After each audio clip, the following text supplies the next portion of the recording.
Dearly redheaded, we are choosing consciousness today to get through this thing called grief. Interesting word, grief. It means love, which makes for a mighty good joke, but I'm here to tell you, there's nothing else. Just joy. And if the big picture tends to bring you down, go crazy once your life goes. Woo! I'm here in episode 2. It's actually going to be Wednesday, a Wednesday with my nephew. We have, he's now married, has had his kids, and he wants to speak to the emotional impact of the falling out with two buddies. Go for it, nephew. Yeah, so pretty early into my fatherhood, I had my one, I had two best friends growing up my entire life, talking like 30 plus years of friendship. So they were fully integrated into my life, into my family. Love them like family, love them like brothers. And when I had a kid, that kind of changed things. They had always, they were always on the fence with having kids. Sometimes they'd say, "Nah, I don't want kids at all." So like when I had a kid, I think it broke up our unit. We were a trio. And one of them I lost just because, he blew me off, and I said, "You can't blow me off when I have a kid. It's not how it works anymore." And he was unapologetic for it. And I was like, I have zero tolerance for that now. I can't. It's not. You're not just disrespecting me. You're disrespecting my kid. And so the hardest thing about that was, which I'm, 6 years later now, I'm like, I think I was telling you yesterday, I had to go through all the stages of grief. I had to grieve the death of my friend. So it's not to say that I would never communicate with him again, but I know like whatever relationship we had is completely gone. I grieved it. It's dead. And then I just had to really look inside and say, you know what? I love that person. I love them. I'm not mad at them. And I just need to understand that like we are incapable of having a relationship. So it's not easy. I think it's like literally like mourning the loss of a loved one. That's how important the relationship was to me. And it's, similar for my other friend too. It was a very similar scenario, got blown off, and I was like, "You can't do this. I have a kid." And it was very much like, go fuck yourself. That's what I got. And it's just like, man, after all these years, that's what I get. So yeah. So the toughest part that I had to learn was that I do really love them. And I just need to understand that I can't have a relationship with them. Do you ever consider what they lost in you? Yeah, I mean, it's the thing that I never had closure with either of them, which is like, that's the shit that keeps me up at night. And I would love to know, like, there was a time as I'm going through this grieving process where I'm like, you know what? They just didn't like me. They didn't like me enough. Oh no. It's me. Oh no. Yeah. No. And so they knew what they had in you, and they lost you to your child. Yeah. Yep. So it's and you wanted both, and they couldn't relate to what it means when you have a child. Right. And here's a crazy thing. I have friends who are married who have very clearly said, we don't want kids. We're not going to have kids. We're just going to, live out our life as a married couple. And I've had those same friends lean in and say, I'm so happy you had a kid. I want to be in your life more. How do I be there for you and your kids? So like that, like juxtaposition of like having my friends who don't want kids care 10 times more about me now, and my friends who I've loved my whole life, like not wanting anything to do with my kids. It was just very strange. So, and I'm sure they're not even aware of that, right? That I had some friends who don't want kids like really lean in and want to be a better friend to me, which was amazing. So it just like illuminated how terrible, like, the situation was with my two lifelong friends. I don't know if that made sense. Now I'm crying because it's still a testament to who you are. So I don't see a juxtaposition. I see people responding to you because of who you are. The people that came towards you when you had a child or children. I mean, that is still a testament to you, and the other two are licking wounds having lost you. It's remarkably similar, not different in my mind. Yeah. I mean, I would like to think that my two friends that I lost, still have fond memories of me and are like, man, I wish I could reach out and talk to him. I'd like to believe that's still there. Are they still in one another's lives, or don't you know? What's that? Are they still in one another's lives, or don't you know? I don't know, but I would assume so. Yeah. Okay. Yeah. I thank you for that. I want to get back on track with you're having these experiences simultaneously with having your children, and now the having the kids made you sort of recognize you had some rage again, never left. Now what? Yeah. So that's, it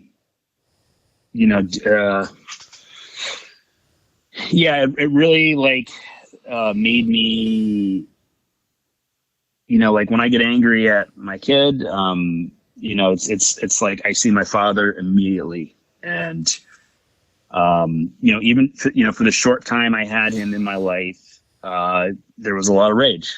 How did that manifest? Anger, overt anger? Yeah. I mean, so believe me, I probably, compared to other kids' childhoods, some kids would have loved my childhood, but I gotcha. That's not what this, go ahead. I know. My dad punched a hole in the wall. I mean, he did used to hit us on the butt with belts. So, but nothing crazy, he wasn't punching me in the face and throwing me downstairs, shit like that. But there was definitely the rage there. Right. And I remember the yelling and, so there was that. And then I know we touched on this the other day, but can I then? Okay, go ahead. I want to comment Sure. when you're done. I was just going to say, and then, after he left, I had to deal with the rage, in the wake of what my dad left, with my brothers. Right. So, and then that is how I grew up. So I dealt with the rage from my dad, then he left, and then the rage from my siblings, so it's, in a way, it's all I knew. Yeah. I had a memory of, because I'm in the mix. Your father was my brother-in-law from the time I was 5 or 6 on. I remember it very important to him to act like he had his disposition on lock. So I would imagine the three of you really overwhelmed him and he couldn't handle it. But what ended up happening from my point is, here's your mom, 3 boys, man, come on. Yeah. And, and by the way, our mother had suffered the same fate, 3 boys that were pretty, I don't have to tell you. So, I one time asked your mother a question, and we can edit this out, but I don't think I don't think you're going to need it edited out. I one time was so aware that you guys were, I don't want to say out of control, but I didn't want to babysit for you. And I one time asked her a question along the lines of what she was waiting for, because it was a lot. It was a lot. And obviously she understood your father wasn't there and you guys were all in pain. I'm sure she knew that, but she once told me she was just waiting for you to grow up. Yeah. Which I think is, how she survived. Yeah. Okay, so again, what did you do?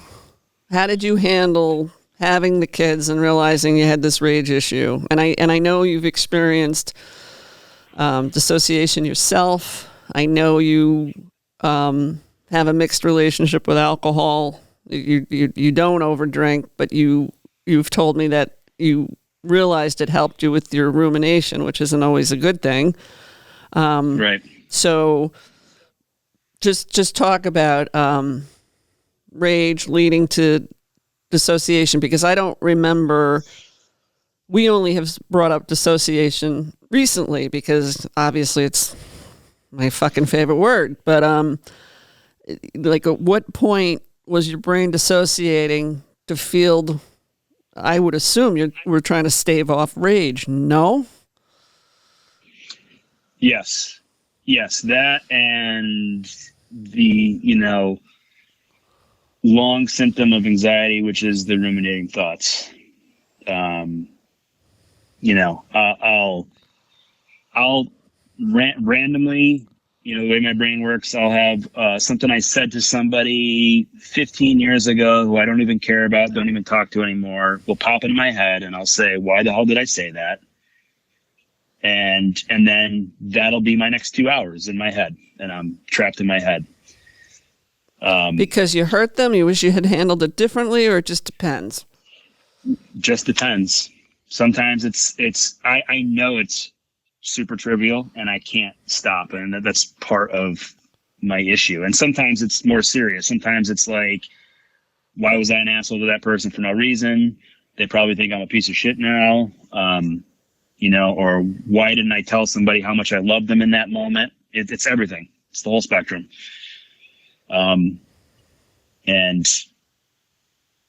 Lately it's been, ever since I've had kids and I've had these issues with these 2 lifelong relationships, it's a lot of that. I officially stopped talking to my dad a couple of years ago. That is in there as well. So it's like, it's a bunch of stuff.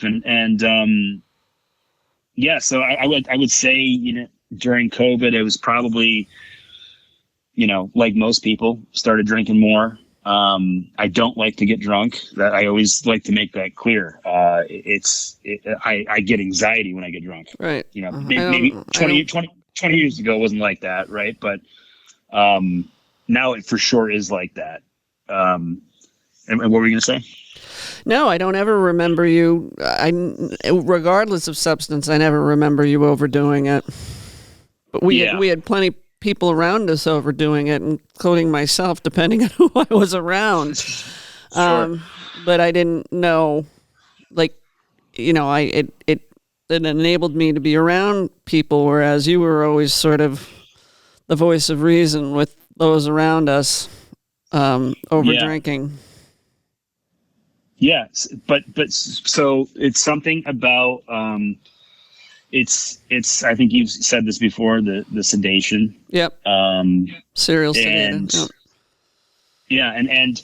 I don't remember how my therapist worded it, but, she said, she alluded to, okay, so you get done from work. I've never had, if I have a drink, it's not until the evening time, right? I've never had an issue where I'm like drinking in the morning, drinking in the day. It's not like that for me. But when I get out of work, she was like, you need to flip that switch, right? And I don't remember how she worded it. I'm paraphrasing, but she's like, you need to flip that switch. And I would even say a good metaphor is, the beads hanging from the door. You can see the room on the other side, and then you need to walk through the beads. Like that is what having a drink will do for me. It's like get you out of your head and take you into this other room that's more cozy. And that's kind of how it's been for me. So I may only have a few drinks, but it's like I need something to shut my brain down. Yeah. And I've tried antidepressants. I've tried anti-anxiety medication. Nothing seems to work great to shut my brain down. Have you ever tried something like modafinil? That I have not tried. No. Is it anti-anxiety or antidepressant? It's for ADHD, but it goes in and out of your system quickly. Like it's not. It's one of my offspring. Talk to them about it. Sure, gotcha. Because I've never taken it, but from what I understand, it's something that you can take as needed. It's not something you have to stay on. Gotcha. I will look into that. Yeah. When you you said, I'm trying to respond to a few different things. My joke about alcohol when I was serial sedating was I could do peace talks for the UN if I had a couple drinks. So I absolutely understand the beatedness, and I also, the people who mistreated me depended on me to have those drinks to be able to, because I would be able to rationalize what I was tolerating when I was drinking. The interesting, I don't know if you know, I had severe OCD when I was around the time that my father died. I lost about an hour and a half a day to OCD. And you have called your brain a looping brain. Has OCD ever come up from you, like with the ruminant? Not the thing about OCD, and I could talk about it all fucking day, is I did things to relieve the rumination. It seems like you don't get beyond the rumination. Like the reason somebody checks the oven for 25 minutes is to relieve the thought. It almost seems to me like you're caught on the thoughts, and if you go check the lock 17 times, you know that's not relieving your brain. Right, fair? I would say I don't have anything like that, and I really can't stress enough. Like some people have ruminating thoughts. Some people have the looping brain. Sometimes. I have it all day long, every single day of my life. I just want to make that distinction. I'm really glad you did. It's helping me because it's, well, okay, I want to say something else. So finish your thought. No, that was just my thought. Is it's because you can tell people who are less into, the this type of talk, you're talking about yourself and your thoughts, and the people who are less into that might be like, yeah, I get it. You're stressed out. You're thinking about the same thing over and over again. I just want to make a distinction. Like, no, I would call it a handicap. I would call it a disability. I mean, that is, it affects my daily life. Got it. Have you ever, let me think about that. I want to say this. I just kind of lost my thought. Fuck. Okay, got it back. So you said, Brian, are you laughing at me? You fucking asshole. And you identify as ADHD. You just shared with me this. You feel this is the ruminations and disability. You don't identify with autism one iota, correct? I've asked. Listen, I don't necessarily identify as ADHD. I don't want to make it seem like that. But I had to push. I work with a therapist and a psychiatrist, and I had to push my psychiatrist to test me for it. For ADHD. For ADHD, yes. And I took the test, and he said, "Yes, you have it." He said, "Does that help you at all?" And I'm like, "Well, yeah, it does. It kind of does." And he kept saying, "You're late in life. It's not gonna change anything for you." That's what he kept saying to me. It's not gonna change anything if you find out you have it. And I'm like, "No, it will. It'll because it'll. Of course it does. Yeah, it'll validate what's going on in my fucking head." But yeah, and I've pushed him for the autism thing too, and he has pushed back on me against that. I said I'd like to be tested, but he said I don't think you are. I don't think you're autistic. But I've always felt like the way that I think about things. I mean, I've had a thought sometimes and said it to somebody, and they're like, "I have no idea what the fuck you're talking about." And I'm like, "Really? I thought that was so clear what I just said." But it happens to me a lot, where people like just totally don't understand what I'm saying. Gee, nephew, can't relate to that.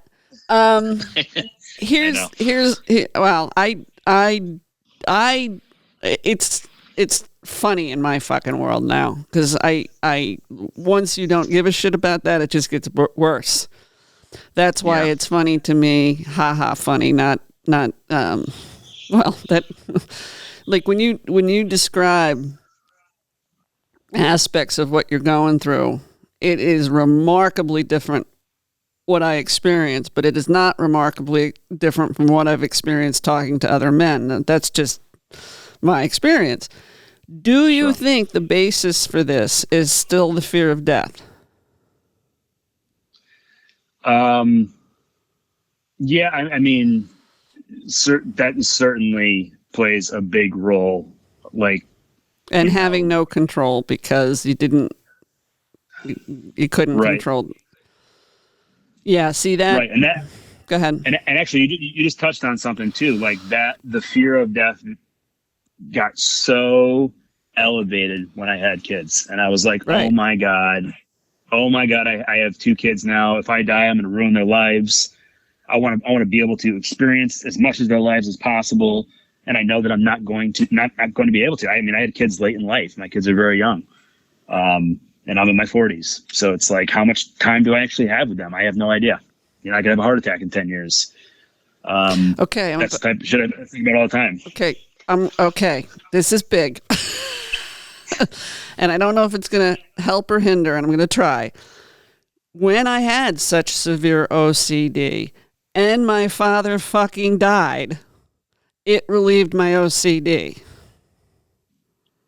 Because the worst case scenario happened. So then, now I have kids, and I was still having, when I loved my ex, way long time ago, I think I was hung up on his thighs, quite frankly. But anyway, moving right along. So I would have to picture him dead. Now I picture him dead for fun. But I mean, back in the day when he mattered to me, I hope you don't mind my humor. Back in the day when I realized I was falling in love with him, I had to picture him dead. I had to picture his funeral. I had to picture me handling it. And then when I had kids, I had to picture not them losing me, but me being able to be all right. God forbid something happened to them. And that, I think, that is just that little tweak, and that, and I had also I can remember my mother lost her father at 11, and I can remember crying for my mom because she had lost her daddy. And then it happened to me, and it was just like, this is just fucking weird. So, yeah. What I would say to you, and I'm not, you get to do what the fuck you want, but what I would say to you is, realizing that it's probably not going to happen, right? I mean, my parents were 42 and 45. People thought they were my grandparents, but back they didn't look as good as you in their 40s. so know that. But I would say, if you come to terms with that, it could happen. Not on a scale of. Okay, Brian's, we're at 25 minutes again. Wow, this is flying by.